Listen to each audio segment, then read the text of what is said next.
Before we pray, let's take a moment to listen to God's word. Then we will pray together. Life moves fast. From the moment we open our eyes in the morning, demands begin to flood in. We get up, brush our teeth, go to work or school, take care of our families, check our phones and emails, plan, dream, strive to be good people. Truthfully, none of that is inherently wrong. God created us to work, to love, to build, to dream. These things are part of what it means to be human. But here's what we often forget. Your time is your life. How you use your time is how you use your soul. So let me ask you this. Where is God in your daily rhythm? Is He at the center of your schedule or merely receiving what's left over? Are you living for Jesus moment by moment, or just adding Him to your to-do list somewhere between errands and obligations? We live in a world constantly demanding our attention. Our phones buzz nonstop. Our minds race. The noise of entertainment, news, and social media swirls around us like a storm. We're pulled in 1,000 directions, often without realizing it. And quietly, subtly, the most important things are drowned out.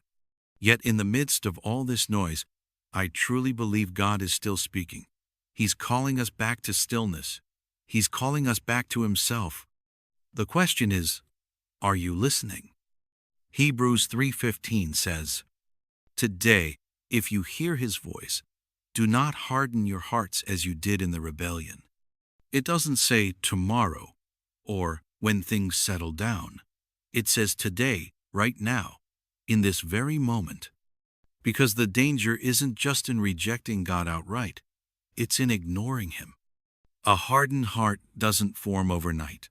It happens gradually, in those small moments when we choose comfort over conviction, when we silence the nudging of the Holy Spirit, when we quiet the voice that's calling us closer. Proverbs 28:14 reminds us, "Blessed is the one who always trembles before God, but whoever hardens their heart falls into trouble." A hardened heart doesn't always look rebellious. Sometimes it looks like apathy. Sometimes it looks like religious busyness without real intimacy. Sometimes it looks like a faith built on routine, not relationship. But here is the beauty of God's mercy. He doesn't leave us there. In Ezekiel 36:26, He gives us this promise: "I will give you a new heart and put a new spirit in you.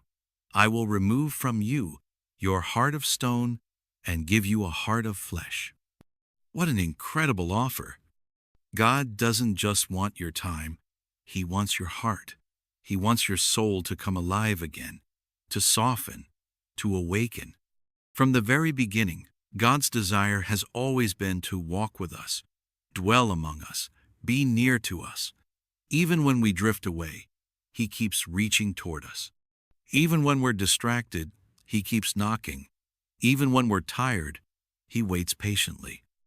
Jesus described His return like a wedding feast, a celebration greater than anything this world can offer, and you are invited. The question is, have you accepted His invitation? Maybe you've been too busy to notice it. Maybe you've heard Him knocking, but distractions kept you from opening the door. Maybe you've told yourself you'll get serious with God someday. But here's the truth. Someday is not promised. Tomorrow is not guaranteed. And eternity is too important to delay. Jesus isn't asking for a slot on your calendar. He's asking for your heart. Not just your Sunday mornings, but your every day. Not just in crisis, but in calm. Not just as a name in your prayers, but as the center of your life. So let me ask you, if Jesus returned today, or if He called you home today, and would you be ready? Would He find that you're living for Him? Does your life reflect Him as Lord or just an occasional guest? My friends, now is the time. Now is the moment to stop running, to stop delaying, to stop hardening your heart. Come back to the one who has always loved you. Come back to the one who gave everything to be near you. Come back to the one who alone can fill the emptiness in your soul.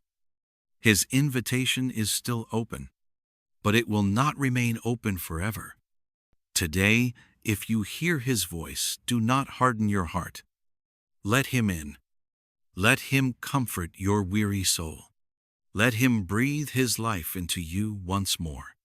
Let him take the things that distract you and turn them into focus. Let him take your ordinary life and turn it into eternal life.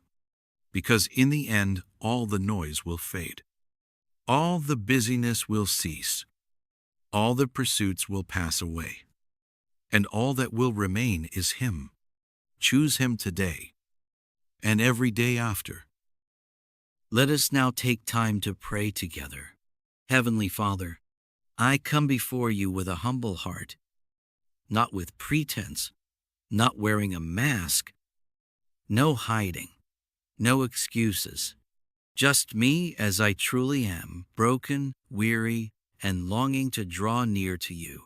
Lord, forgive me for letting other things take your place.